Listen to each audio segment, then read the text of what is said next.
Privilégio mais uma vez estar hoje aqui compartilhando com vocês a palavra de Deus. Se você não me conhece, eu sou o Thiago Cata, um dos pastores aqui da Rede. Seja muito bem-vindo à nossa igreja. E nós estamos no meio desta série, na verdade, o segundo capítulo desta série, chamada Sob Pressão. Começamos na semana passada, através do Abner, compartilhando com a gente a importância de termos amizades saudáveis, relacionamentos saudáveis para nos ajudar a viver sob pressão. E foi muito legal o movimento que nós tivemos durante a semana, pessoas convidando para almoçar, jantar junto, pagar o frango assado para outra pessoa. Isso é muito legal, viver esse movimento, as pessoas colocando em prática. Se você não colocou em prática, você tem a oportunidade hoje, após o almoço, convidar alguém para comer, tá bom? Mas essa série tem nos ajudado bastante a refletir sobre tudo aquilo que nós enfrentamos. E de fato, enfrentamos pressão em todas as áreas da nossa vida, talvez todos os dias. E todos nós, de alguma maneira, já estivemos lá. Aquele momento em que parece que a vida está nos apertando por todos os lados. Se eu fosse perguntar para você aqui, se desse para você a oportunidade de falar se você, nesta semana, teve algum momento de pressão, talvez 100% das pessoas que estão aqui hoje poderiam compartilhar alguma coisa. E é aquele momento em que parece que a vida, de fato, ela está, nos apertando tanto que nós não sabemos para onde ir. Então, seja pelas demandas do trabalho, as tensões nos relacionamentos, nas finanças, ou as pressões internas que muitas vezes nós colocamos sobre nós mesmos, as expectativas que nós criamos, ou expectativa que outros criam sobre nós.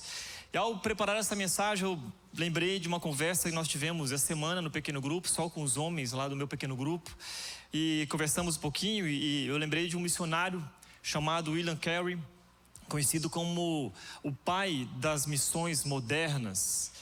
William Carey era um sapateiro, um cara que enfrentou grande pressão ao responder o chamado de Deus para pregar o evangelho em terras estrangeiras, especificamente na Índia. E no final do século XVIII, a ideia de missões era amplamente rejeitada pela igreja. Olha só que loucura. E quando Carey compartilhou sua convicção de que todos os cristãos deveriam evangelizar o mundo, ele recebeu muitas respostas desanimadoras. Por exemplo, em uma reunião de pastores, um dos pastores levantou para ele e disse: jovem, cale-se, quando Deus quiser converter os pagãos, Ele o fará sem a sua ajuda ou minha. Então Carey, no entanto, defendeu que era dever de todo cristão participar sim da obra missionária. E mesmo enfrentando uma enorme pressão cultural e teológica, ele insistiu e continuou firme na sua visão. Em 1793, ele partiu então para a Índia. Com esse objetivo, abandonou sua carreira como sapateiro e foi para a Índia. E ali enfrentou muitas dificuldades, muitas pressões. E os primeiros anos foram extremamente difíceis para a sua vida, para a vida da sua família. Ele perdeu um filho de 5 anos de idade com uma doença que naquela época era raríssima, uma infecção intestinal severa. A sua esposa também lutava com uma doença mental, teve um colapso mental. E ali eles enfrentaram muitas lutas, muitas doenças, pobreza, muita oposição. E para vocês terem uma noção, durante 7 anos de trabalho na Índia, ele não viu nenhuma pessoa sequer convertida, ao cristianismo ou a Jesus. E a pressão era esmagadora, e talvez muitos de nós, talvez eu, teria desistido. No entanto, ele continuou fiel, confiando plenamente em Deus, e ele dizia o seguinte: espero grandes coisas de Deus, empreendo grandes coisas para Deus. Essa frase ela é muito poderosa, nos lembra de uma verdade aqui essencial. Quando esperamos grandes coisas de Deus, somos chamados a agir com fé, investindo e confiando que Ele está no controle, mesmo sob muita pressão, mesmo sobre muitos desafios e muitas dificuldades. E William Carey entendia muito bem isso. E muitas vezes, nossa primeira reação diante das dificuldades ou diante de pressões é tentar segurar tudo com as nossas próprias mãos, confiando talvez no nosso entendimento, que muitas vezes é limitado, e com o peso, como se o peso da solução estivesse somente sobre nós. Mas será que essa é a melhor saída? Confiar apenas no nosso próprio entendimento? E um dos melhores treinadores de basquete americano, ele disse o seguinte: pressão não cria caráter, ela o revela. Estudando sobre isso, de fato, quando estamos sob pressão, o nosso verdadeiro caráter aparece. É quando a pressão vem, ela nos força a tomar decisões rápidas e a agir de uma maneira rápida, mas o que ela realmente faz é revelar o que está dentro de nós. Interessante isso. A crise, ela não molda o caráter de uma pessoa, ela apenas funciona como uma lente que revela quem realmente somos por dentro. A pressão revela tudo isso. Quando as crises do dia a dia aparecem, elas não criam algo novo em nós, elas apenas expõem o que já estava ali presente. Então, se alguém age com integridade em tempos de pressão, é um sinal que a integridade já fazia parte do seu caráter. Da mesma maneira, se a pressão provoca comportamentos egoístas, se ela provoca, uma explosão ou desonestidade, ou tantas outras coisas, inclinações do mal já estavam ali, ainda que escondidas. Ou seja, uma hora ou outra, tudo será exposto, pois a pressão, de fato, ilumina o que temos construído em nosso coração durante os momentos de paz. Já parou para pensar sobre isso? Em como você tem reagido diante das pressões? Como que você reage quando algo sai do controle? Porque isso acontece constantemente nas nossas vidas. Mas como é a sua reação diante de pressões, de situações que você não está tão preparado assim? Hoje eu quero compartilhar algo que tenho aprendido ao longo da minha pequena jornada. E desde cedo eu enfrentei muitas adversidades, pressões, mas foi somente após o meu verdadeiro encontro com Jesus, lá na minha adolescência, que eu descobri algumas atitudes que de fato podem nos guiar e nos sustentam no momento que nós estamos vivendo, e momentos que nós estamos vivendo sob muita pressão. Essas atitudes que nos mantêm firme sem nos desviar e, acima de tudo, sem ferir aos que estão ao nosso redor. E quem me conhece mais de perto aqui da igreja sabe que eu sou muito direto, gosto de coisas práticas. E hoje, embora a teologia em muitos momentos parece ser complexa, eu busco de fato vivê-la de uma maneira mais prática possível, de uma forma mais simples possível. E eu gosto de compartilhar isso para que todos nós possamos viver nosso cotidiano dessa maneira. Por isso, aqui eu não vou trazer revelações inéditas, descobertas científicas, profecias, uma nova tese, talvez nunca compartilhada. Mas a verdade é que eu vou compartilhar aqui são 3 atitudes que podem transformar a vida de quem as pratica. 3 atitudes para manter-se firme sob pressão. E a primeira atitude está em Provérbios, capítulo 3, do versículo 5 até o versículo 6, que é: confie no Senhor. Olha o texto que diz: confie no Senhor de todo o coração, não dependa do seu próprio entendimento, busque a vontade dele em tudo o que fizer, e ele lhe mostrará o caminho que deve seguir. Estamos falando aqui nessa série de mensagens, conselhos, baseado no Conselhos de Provérbios. E aqui o texto nos faz um convite profundo: confiar plenamente no Senhor de todo o nosso coração, sem depender do nosso entendimento, que é limitado. Em vez de confiar na nossa própria força, ele nos chama a algo muito mais profundo aqui: confiar no Senhor. Não só confiar no Senhor, mas confiar no Senhor de todo o coração. É uma entrega profunda. Porque quando estamos sob pressão, a confiança em Deus nos dá a paz e a segurança que Ele nos guiará, que Ele nos ajudará em qualquer situação. Este é um dos maiores desafios quando estamos sob pressão, porque tendemos a buscar soluções rápidas e respostas imediatas com as nossas próprias forças, com o nosso próprio entendimento, porque afinal, às vezes, nós sabemos ou achamos que sabemos de tudo. Por isso nós não buscamos o Senhor, nós não confiamos no Senhor, e às vezes confiamos na nossa própria força. Mas a verdadeira confiança em Deus requer essa entrega total. Esse momento de entrega que encontramos o caminho que Ele quer nos mostrar. É uma entrega total. Não é de um ponto da nossa vida, um ponto da nossa história, mas é tudo. Até mesmo aquilo que está mais escondido dentro do nosso coração. A verdadeira confiança requer isso. Quando estamos sob pressão, a tentação é agir rapidamente sem consultar a Deus. Entretanto, Provérbios nos lembra, olha só o que diz, o seguinte, que o entendimento humano, ele é limitado, e confiar no Senhor é um ato de fé e de coragem. Por essência, a entrega total. Porque agora o controle não está mais nas nossas mãos, está nas mãos do Senhor. Porque o nosso entendimento, de fato, é limitado. A nossa visão de futuro, das circunstâncias, até mesmo sempre muito parcial, e ela é falha. Por isso, confiar no Senhor exige não apenas fé, mas também coragem, pois significa abrir mão do controle e da tentativa de resolver todas as situações com as nossas próprias forças. É dizer para o Senhor: Senhor, eu não consigo mais. Senhor, talvez até este momento eu usava da minha própria inteligência, eu achava que eu conseguiria fazer tudo sozinho, mas agora está aqui. Interessante que o exemplo disso está em Daniel também, capítulo 3, uma história, né? Conta Sadraque, Mesaque e Abednego.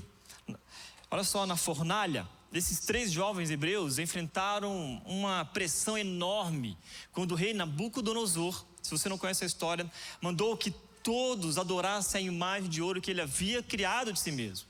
Só que a consequência de desobedecer era ser lançado em uma fornalha ardente. E aí, esses 3 jovens, ao invés de ceder ao medo ou à pressão e se curvarem diante dessa imagem, eles fizeram uma declaração incrível de fé e confiança em Deus. Olha o que diz o texto de Daniel. Diz assim: se formos jogados na fornalha em chamas, o Deus a quem servimos pode nos livrar, e Ele nos livrará de suas mãos, ó Rei. Mas se Ele não nos livrar, saiba, ó Rei, que não serviremos aos seus deuses, nem adoraremos a imagem de ouro que mandaste erguer. Isso é coragem. Isso é a plena confiança em Deus. A gente vê esse exemplo aqui de confiança inabalável, mesmo diante da ameaça de morte. E eu, lendo esse texto, eu fiquei pensando quantas vezes nós somos frouxos, né? Em situações muito mais simples do que essa, por exemplo, e muitas vezes a gente para de confiar em Deus e a gente abre mão do seu plano. E eles sabiam que Deus tinha o poder para livrá-los. Eles tinham plena convicção disso, mas a sua confiança não estava apenas no resultado de algo dar bom ou não. Eles confiaram no caráter e na soberania de Deus, independente do desfecho. Não importa se nós seremos livres ou não da morte, o fato é que nós continuaremos confiando no Senhor. Não importa se eu vou ter resultados excelentes aos olhos do mundo, o que importa é que eu vou continuar crendo no poder de Deus e na soberania dEle. A coragem deles é ancorada na plena confiança em Deus. Isso os levou a um grande milagre. Não apenas foram poupados da morte, mas o próprio rei Nabucodonosor viu a glória de Deus e reconheceu o seu poder. Diante de atitudes como essa, de plena confiança no Senhor. Por isso, quando confiamos no Senhor, não apenas recebemos suas bênçãos, mas também revelamos sua glória ao mundo. Isso é interessantíssimo, porque quando confiamos plenamente no Senhor, nós recebemos muito mais do que suas bênçãos pessoais. Mas a nossa fé se torna um testemunho vivo para todos que estão ao nosso redor. As pessoas vão olhar para a gente. Então confiar em Deus nos leva a viver de uma forma que de fato reflita a sua fidelidade, a sua bondade, o seu poder. Aquilo que Ele está fazendo em nossas vidas, e o mundo à nossa volta é impactado pela maneira como lidamos com os desafios, pela maneira que passamos pelas adversidades, a maneira que nós lidamos sob pressão. As respostas de oração que vemos ao longo da nossa jornada que vivemos, ao compartilhar aquilo que Deus tem feito na nossa história. As pessoas estão olhando para nós, a forma como nós lidamos em casa sob pressão, a forma como nós lidamos no trabalho, sobre as pessoas que nós lideramos.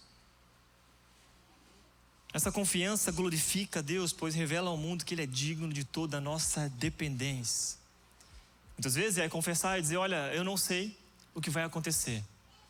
Eu não sei a resposta imediata, eu não sei. Mas eu quero te dizer que eu continuo confiando no Senhor. E pessoas ao nosso redor começam a perceber que a nossa força não vem de nós mesmos, mas na presença de Deus em nossa vida. Isso é confiança no Senhor. Dessa forma, o nome de Deus é exaltado. Aquelas pessoas começam a observar e a enxergar que o Senhor é poderoso para cumprir suas promessas e digno de toda a glória e toda a honra. Confiar em Deus, portanto, não é apenas para o nosso benefício pessoal, benefício individual, mas é uma forma de apontar para aquele que tem nos sustentado e tem nos guiado, para aquele que é merecedor de toda a glória, demonstrando que sim, que Ele é a fonte de tudo que precisamos e merece toda a glória, todo o poder e toda a honra. Não tem a ver com a gente. A glória não é nossa. Não tem a ver com a nossa inteligência, mas tem a ver com essa plena confiança no Senhor. Eu lembro de uma vez uma história, um amigo meu ia para missões, chamado missionário para o Japão. E aí ele se preparou durante anos, ele conheceu a sua esposa, né, que também era missionária, e ela, uma mistura de japonesa com tailandesa. E aí ele então se preparou para missões, e um dia a gente foi para um casamento de outro amigo, e nós lá na mesma mesa conversando, né? E aí eu perguntei para ele o seguinte, e aí vai uma dica para você, tá? Se você não está disposto a ajudar, não pergunte, tá bom? Ok? Já começa por aí. E aí eu perguntei para ele, e aí? A gente chama ele de Tid. E aí, Tid? Tá tudo certo para sua viagem missionária, né? Para sua mudança, porque ele ia morar no Japão, mora até hoje lá. E aí, o que você está precisando? Entendeu? Ele, cara, o que eu estou precisando, na verdade, agora, tudo certo, tudo resolvido, documentação ok e tal. Mas o que estou precisando agora é só de um notebook, porque eu vou precisar usar lá, para trabalhar lá. E na hora que ele falou isso, uma convicção clara, Deus falou no meu coração, dá o teu notebook para ele. E eu repreendi em nome de Jesus. Minha primeira reação, óbvio. Eu falei, afasta-te de mim. E à noite, continuou ali conversando, ele falando desafios, e assim, gente, estragou minha noite. Meu único notebook, entendeu? E toda vez que eu olhava para ele, vinha a frase, o quê?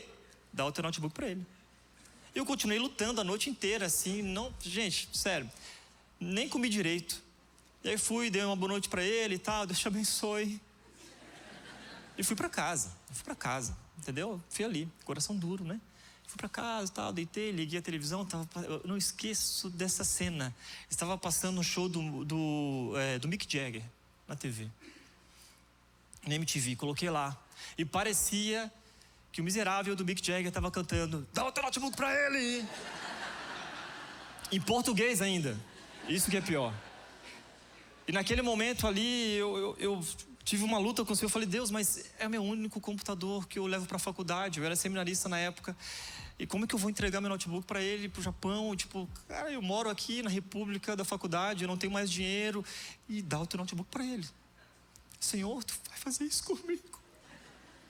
Então eu peguei naquela noite, formatei meu computador, salvei meus arquivos, todos os arquivos que eu tinha num pendrive. Coloquei lá, embalei na mochila. Domingo de manhã, mandei uma mensagem para ele, cara, onde você está? Ele falou, estou em casa, me preparando para viajar. Ele viajaria naquele dia mesmo. Eu falei, então eu vou passar aí. Daí eu passei na casa dele e falei para ele, ô Tid, cara, Deus abençoe você, tenha uma excelente viagem, cara, eu tenho algo aqui para ti. Peguei e dei uma mochila para ele com o notebook, falei, cara, é para você, para sua viagem. Ele, não, mano, como assim, cara? Não, você precisa dele. Vai logo antes que eu mude de ideia. Gente, não tem glamour, às vezes é na marra. A real é essa, às vezes é na marra, entendeu? Vai logo, cara. E não olha para trás. Não é? E ele pegou, agradeceu e foi embora. E eu voltei para casa com meu pendrive lá, né? E passou uma semana inteira e sofrendo aquilo, aquela coisa toda. E Deus usou, né, aquele notebook para abençoar a vida dele e foi embora. Dias se passaram. Eu recebi um e-mail de um pastor lá nos Estados Unidos, pastor, amigo meu, brasileiro, também, que estava fazendo uma viagem missionária, numa viagem lá de férias. E ele disse o seguinte, falei, Cata, o negócio é o seguinte, cara, sábado à noite, um e-mail, até hoje o e-mail dele, Sábado à noite eu estava aqui orando e Deus falou comigo o seguinte: que o computador que eu estava ali, que eu queria vender, na verdade eu tinha que doar para você. Eu? Coração duro.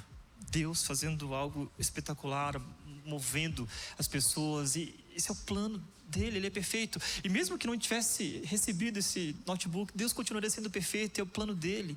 Porque muitas vezes abrir mão dói. Você acha que é fácil? Não é fácil. Quando Deus pede algo pra gente, que legal, é uma bênção, eu sou parte do plano de Deus, pega aqui, beba. Não é. Às vezes é difícil, mas precisamos continuar confiando no Senhor, apesar de qualquer situação. Aquele pastor também não estava entendendo. Eu falei para ele: pastor, tu não vai acreditar. Cara, nesse mesmo momento, Deus me pediu o meu computador e eu entreguei para o missionário. Ele falou: Cata, também não foi fácil para mim. Eu falei: pastor, você ganhou outro? Não. Eu falei para ele: perdão, cara. O que você fez? Ele: comprei, cara, outro. Isso aí, cara. Deus te abençoou com recurso financeiro. Compra. Não é? Então, essa é a dinâmica do reino. Vocês estão compreendendo? Que às vezes Deus nos pede algo e sob situações, né, desafiadoras, sob pressão, sobre talvez pedidos que nós não estávamos preparados a compartilhar, talvez situações que nós não estávamos às vezes acostumados a lidar.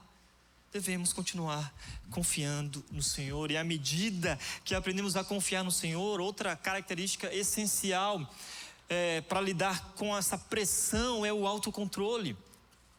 Olha que interessante. Provérbios capítulo 16, versículo 32 diz o seguinte: é melhor ser paciente que poderoso. É melhor ter autocontrole que conquistar uma cidade. O domínio próprio, talvez aqui é uma das virtudes mais difíceis para manter sob pressão, mas ela é fundamental.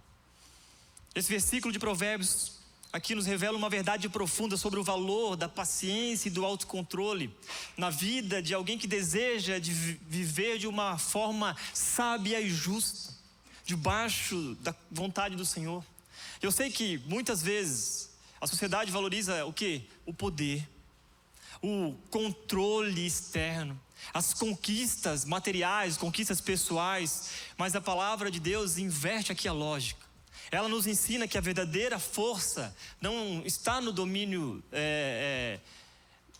relacionado a esses bens materiais, ou aquilo que você tem conquistado na vida. Não importa o quanto você já tem conquistado materialmente, mas a verdadeira força está no domínio de si mesmo, no domínio próprio. A paciência e o autocontrole estão intimamente conectados aqui. O autocontrole envolve a capacidade de gerir os impulsos, as nossas emoções, enquanto a paciência é essa habilidade de esperar com calma e perseverança diante dos desafios e demoras. Como é difícil se manter paciente. Como é difícil ter o autocontrole.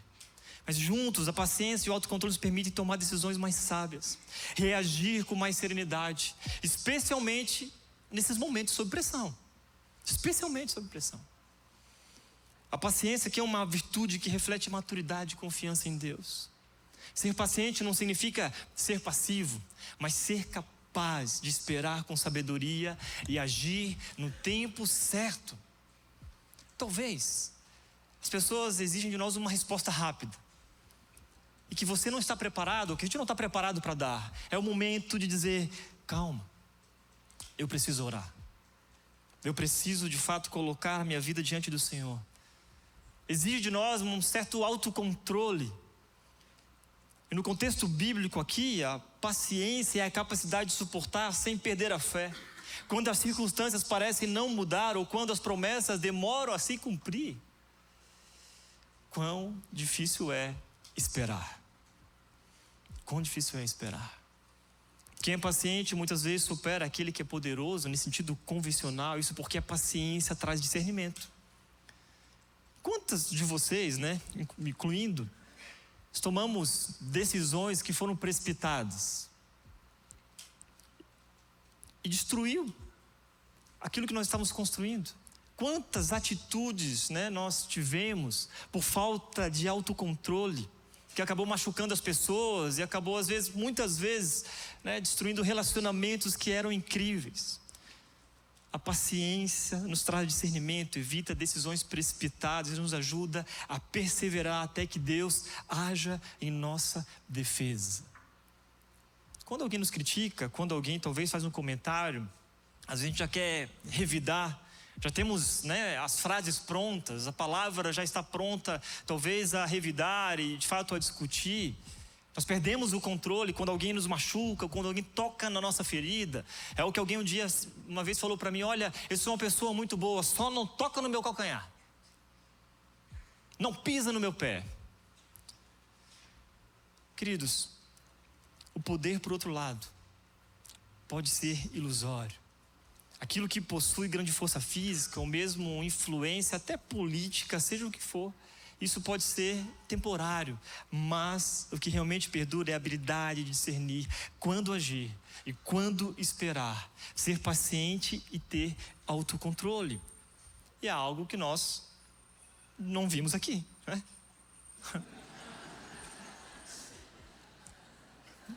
A cadeirada mais famosa do mundo. O autocontrole traz estabilidade e permite que as decisões sejam guiadas pelo discernimento e não pela pressão do momento.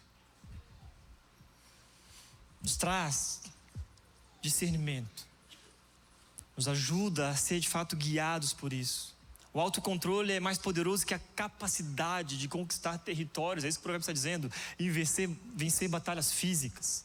Imagina, conquistar uma cidade, no contexto aqui do versículo, representa grandes realizações públicas, porque era desta forma que mostrava quem mandava, quem tinha poder sobre todos, sobre o povo.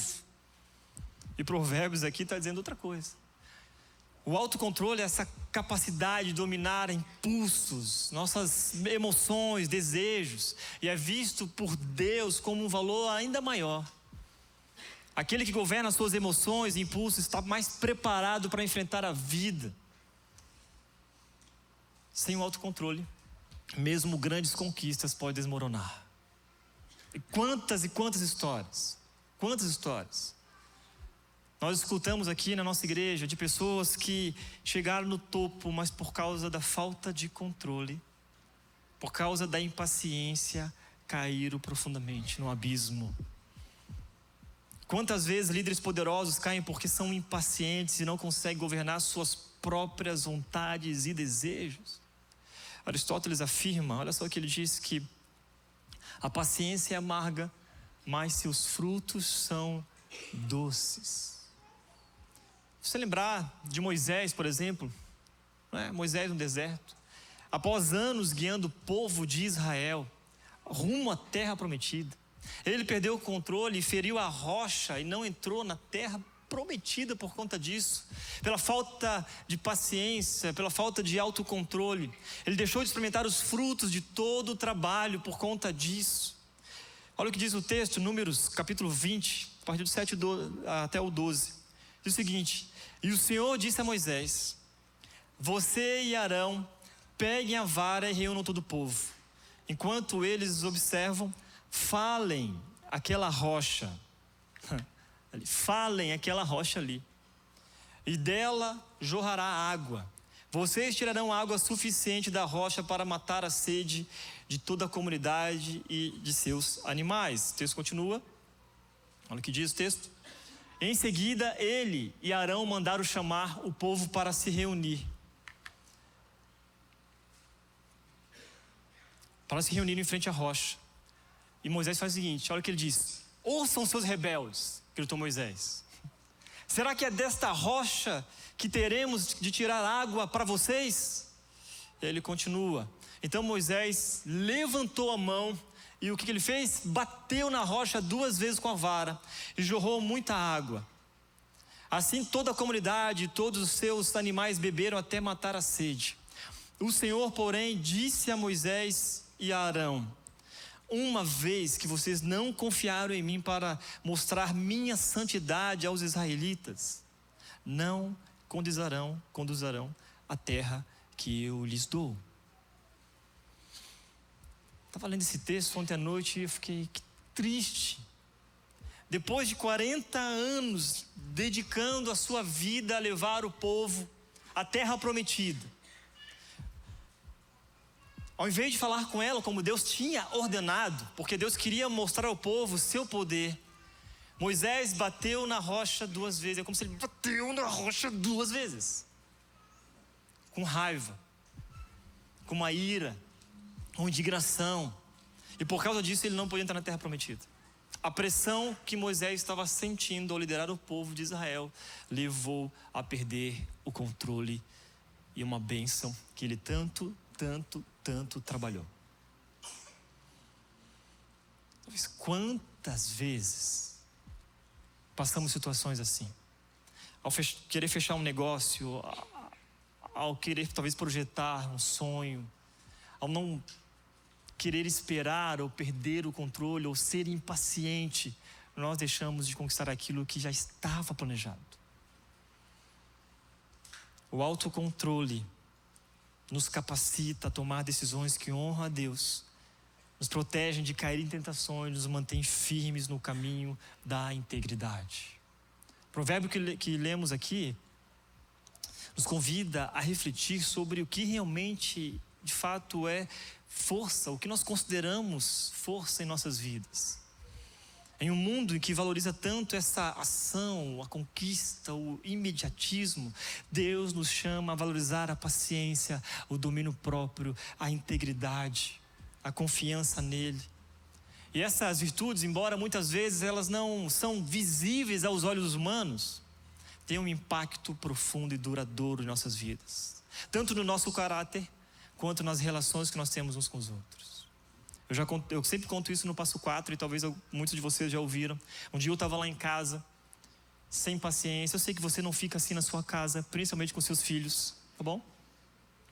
É algo só do pastor aqui, mais ser humano, né? E aí um dia eu estava lá e a Carol, quando tinha 4 anos de idade, ela olhou para mim e falou assim: pai, falei, que foi, Carolina? Lembra do fruto do Espírito? De uma das características? Que característica? Paciência. 4 anos de idade, ministrando o pastor. E muitas vezes agimos assim, esquecemos de que quem habita em nós é o Espírito Santo. E uma das características, né, do fruto do Espírito em nossas vidas é essa é a paciência, a bondade, domínio próprio. E a gente fala assim: não, mas, cara, eu não sou de ferro, né? Também eu não sou. Não, mas, cara, você não é de ferro, mas você é filho de Deus e o Espírito Santo habita em você.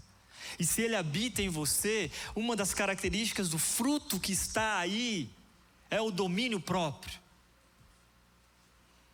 Ou você é dominado pelo Espírito, ou você é dominado pela carne.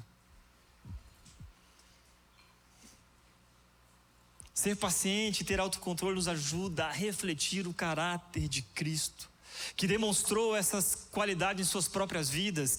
E Ele nos chama a buscar essas virtudes, pois elas sim revelam que estamos sendo moldados pela sabedoria divina e não pelas expectativas do mundo. Não somos guiados pela carne, nós somos guiados pelo Espírito. Tem a ver com Ele. E esse é o último ponto. E a terceira atitude para mantermos firmes sob pressão, que é: busque a sabedoria divina, pois o Senhor concede sabedoria e de sua boca vem conhecimento e entendimento. Quando somos desafiados, pressionados pelas circunstâncias ou pela própria vida, muitas vezes tentamos buscar soluções, na verdade, com a nossa sabedoria. Mas, no entanto, Provérbios aqui mais uma vez nos lembra que a sabedoria verdadeira vem de Deus. E é Ele quem nos concede o discernimento necessário para navegar por esses momentos com muito mais clareza. Como já vimos, constantemente nós vivemos sob pressão. Essa série vem de contra a nossa vida. Constantemente. Você está o tempo todo tendo que tomar decisões importantes. E esses dias eu estava pensando sobre isso, né? Quando eu era criança, a minha pressão era tomar banho. Não é? Vai tomar banho por quê, mãe? Já tomei ontem. Era a pressão que eu vivia. A pressão que eu vivia era ir para a escola, fazia prova de matemática. E eu achava difícil aquilo. Mas a vida adulta, todos os dias da nossa vida, nós somos pressionados. Somos desafiados a tomar as melhores e mais sábias decisões, porque a gente sabe, você que é adulto que está aqui, a gente sabe que uma decisão errada pode levar a nossa vida para caminhos complicados, complexos, longe de Deus, destruindo talvez todos os nossos planos. E a sociedade nos empurra para agir conforme essa urgência do mundo, mas a Bíblia nos chama a agir com sabedoria e discernimento. Provérbios aqui nos ensina que a fonte de toda sabedoria é o Senhor. E é apenas quando buscamos a sua orientação que conseguimos ver o que está além da superfície, especialmente nesses tempos de dificuldade. Quando estamos sob pressão, a tendência é reagir por impulso, pela emoção, pelo medo, né? Mas de fato, quando nós buscamos a sabedoria de Deus, e Deus nos chama para um lugar diferente, Ele nos oferece a sua sabedoria, que vai além do que conseguimos entender com a nossa mente limitada. A gente não consegue enxergar. Por isso dependemos tanto de que Deus nos ajude a entender sobre a sua sabedoria. E olha só, a sabedoria de Deus nos faz enxergar além do caos, além das pressões do momento. Ela nos ajuda a tomar decisões que alegram o coração de Deus. A sabedoria divina transforma a nossa percepção da realidade. O caos é algo que todos enfrentamos em um momento da vida, em diversas situações que são imprevisíveis. São decisões difíceis que você precisa tomar. A educação dos seus filhos, não é? Decisões financeiras, o que comprar, o que não comprar, para onde eu vou com a minha família, que negócio eu tenho que fazer, será que eu aceito este novo emprego ou não aceito, estudo isso ou aquilo, como será o meu futuro? A sabedoria nos ajuda, a sabedoria divina nos ajuda a tomar as melhores decisões. E quando estamos imersos, muitas vezes ao caos, é fácil perder o foco e reagir por medo ou impulsivamente. Como é fácil? Na verdade, é a nossa primeira reação. Um dia eu estava lá na época do Facebook, ainda só tinha Facebook, tá, gente? Não tinha TikTok nem Instagram. E aí eu postei uma mensagem lá. E aí veio um cara e fez um textão assim, me criticando e falando um monte de besteira. E aí eu falei, agora ele vai me pagar. Fui lá, me sentei, arregacei as mangas, né? Aquele jeitão, sabe? E falei, escrevi um textão. E enviei, não atualizou a página. Aí eu fiquei com mais raiva ainda. Falei, agora é bom, porque agora eu tô com mais raiva, porque eu escrevi um textão em resposta àquele cara. Agora eu vou melhorar esse texto. Com mais raiva a gente responde melhor, né? Na perspectiva de Satanás, né? Claro. E eu fui lá, tal, não sei o que, respondi, fiz aquilo, fiz uma tese, agora vai, miserável, vai, pá. Não ia o botão do Facebook, não ia o enviar. Vocês acreditam nisso? E aí eu falei com a minha esposa, falei, Marina, tu não vai acreditar. Escrevi um texto em resposta àquele camarada. A página atualizou. E agora escrevi outro texto e não vai. E ela falou, já parou para pensar que talvez não é para você responder? Para que sabedoria agora? Daí eu parei para pensar. Eu falei, cara, qual é o resultado da minha resposta ríspida a alguém que me criticou? Qual é o resultado? Daí a Marina, você acha que isso vai glorificar a Deus? Eu falei, cara. Eu falei, não vai, tá bom. Eu deixei quieto, apaguei tudo, deletei e deixei quieto. E eu tomei uma decisão a partir daquele dia. Quer saber uma coisa? Quando alguém vem falar alguma coisa, sei lá, nas minhas redes sociais, vai comentar alguma coisa que não concorda comigo, ou vai me xingar, sabe o que eu faço? Eu descobri o poder do bloco. Eu bloqueio. Se alguém está querendo tirar minha paz, ou minha paciência, sei lá, querendo tirar o meu controle, se alguém está às vezes xingando ou só me seguindo para querer me tentar, eu bloqueio. Se alguém tiver bloqueado aqui, depois me procure, por favor. A gente pode conversar. Talvez esteja mesmo. Porque, gente, eu parei, entendeu? De querer brigar, de despejar a minha raiva na outra pessoa. E talvez a outra pessoa está precisando de Jesus, está precisando, né, ter mais autocontrole. Mas agora eu parei disso, não respondo mais. E às vezes tem algum comentário, alguma coisa assim, alguém que manda, né, eu apago o comentário, eu bloqueio mesmo. Tem lá uma lista de gente bloqueada, entendeu? Que não me acha mais. Então, a gente pode fazer isso. É perfil pessoal, né? É o perfil do Thiago Cata. Então é o perfil dele, ele que decide. Então eu comecei a mudar as minhas atitudes. A sabedoria de Deus tem o poder de nos elevar acima de qualquer circunstância e nos permite ver além do que é visível no momento. A sabedoria humana, por melhor que seja, ela é limitada pela nossa percepção, pelas nossas emoções e a nossa compreensão que está acontecendo à nossa volta. É isso, a gente olha aquilo que está palpável. Ela frequentemente se prende ao imediato, aquilo que podemos entender com a lógica. Mas a sabedoria de Deus, ela é superior. Ela não se limita ao que é visível, mas abrange o que está além, o que é espiritual e o que é eterno. Isaías, capítulo 55, versículo 8 e 9, diz: meus pensamentos são muito diferentes dos seus, diz o Senhor. E meus caminhos vão muito além de seus caminhos. Pois assim como os céus são mais altos que a terra, meus caminhos são mais altos que os seus caminhos. E meus pensamentos mais altos que os seus pensamentos. Estão compreendendo? Como eu vou querer só depender da minha sabedoria humana ou da minha inteligência limitada? A sabedoria de Deus oferece uma perspectiva que ultrapassa o caos. Porque Deus vê o começo, o meio e o fim de todas as coisas. Quando buscamos a sabedoria de Deus, somos capacitados a ver além dessas circunstâncias caóticas, além dos nossos momentos sob pressão. E quando o mundo está à nossa volta, talvez caindo, desmoronando, a sabedoria divina nos permite enxergar o propósito de Deus e que Ele está realizando algo especial em nossa vida. O caos que para nós parece destruição pode, na verdade, ser o início de algo novo que Deus está construindo ou está reconstruindo. A sabedoria do Senhor nos dá a visão de que mesmo em meio aos desafios mais difíceis, esses desafios podem ser usados para moldar o nosso caráter, nos fortalecer espiritualmente e nos conduzir ao propósito que Ele tem para as nossas vidas. A W. Tozer diz o seguinte: que a sabedoria de Deus é infinitamente mais elevada do que qualquer plano humano. Deus sabe o que é melhor e nunca erra. Deus sabe o que é melhor e nunca erra.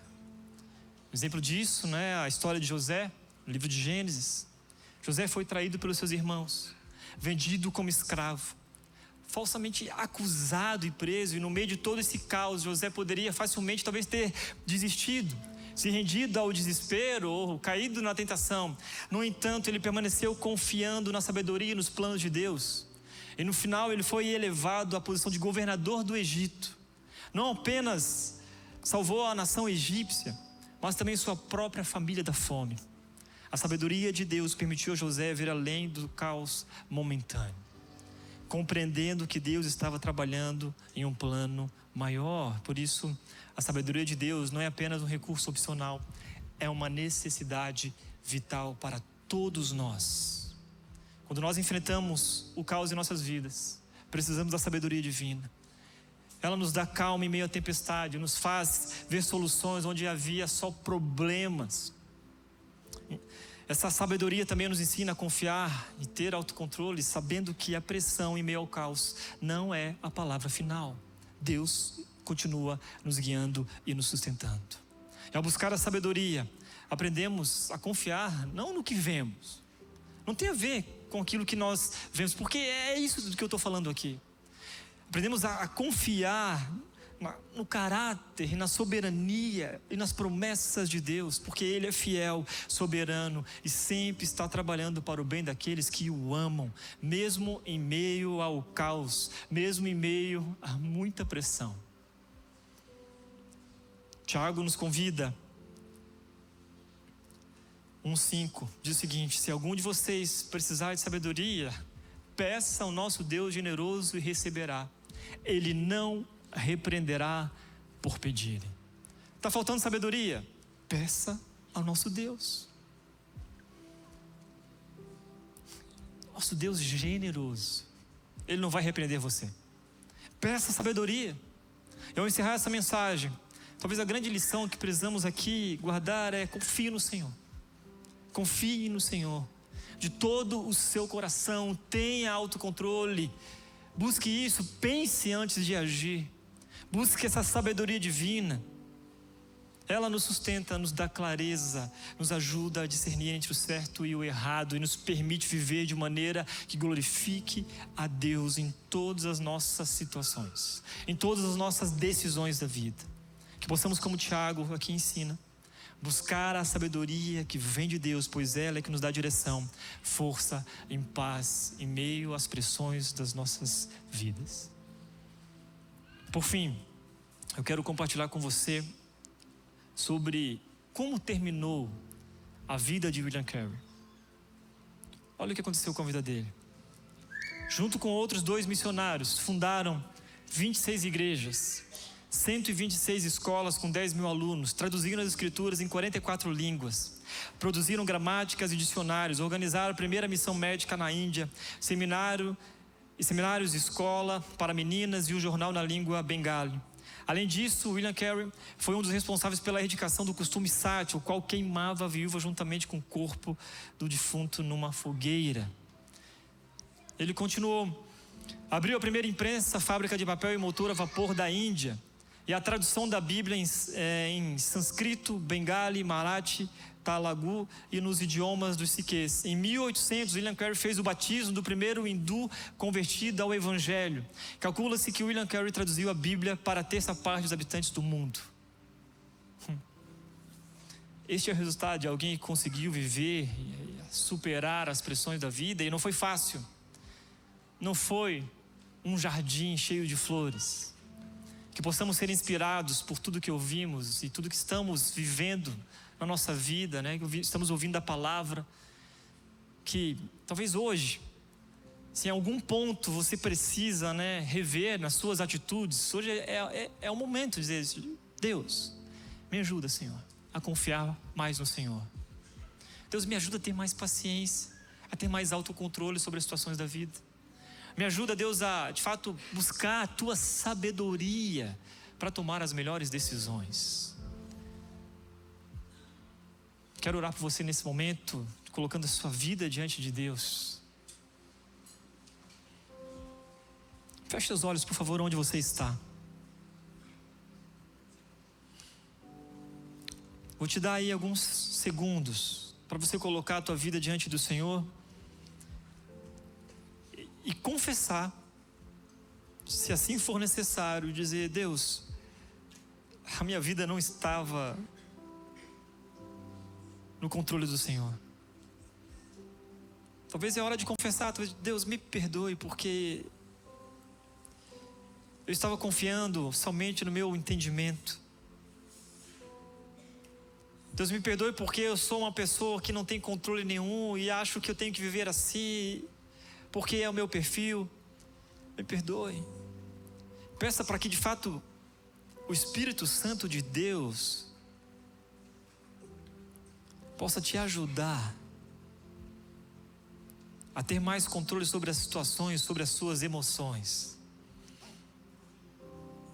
Fala para Deus, fala: Jesus, eu quero viver mesmo em meio às pressões, porque talvez as pressões não vão deixar você, mas é a forma de como você vai agora lidar com elas, o passar por elas, essa maneira diferente, porque agora você não mais está sozinho nessa. Deus está com você e Ele vai te ajudar. Senhor Jesus, nós nos alegramos na Tua presença. O Senhor está aqui. Tua palavra, Deus, ela é maravilhosa. Ela fala conosco. E agora, Deus, de uma maneira humilde, nós clamamos ao Senhor. Pedimos que o Senhor nos ajude, ó Deus, a ter de fato, Senhor, autocontrole sobre todas as situações da nossa vida. Nos ajude, ó Deus, a confiar mais em Ti, Deus. Nos ajude a buscar, ó Deus, de uma maneira mais clara, mais intencional, a Tua sabedoria. Porque a Tua palavra, Deus, nos chama a isso. O Senhor é um Deus generoso, que derrama da Tua sabedoria sobre todos aqueles que pedem. Que em nome de Jesus nós possamos, ó Deus, em nossas casas, no nosso trabalho, nas nossas relações, a lidar com muito mais sabedoria do que nós estamos fazendo nesse momento, a pensar mais antes de agir, a viver verdadeiramente uma vida que honre e glorifique o Senhor em todos os momentos da nossa vida. Essa é a nossa oração, Deus, em nome de Jesus. Amém.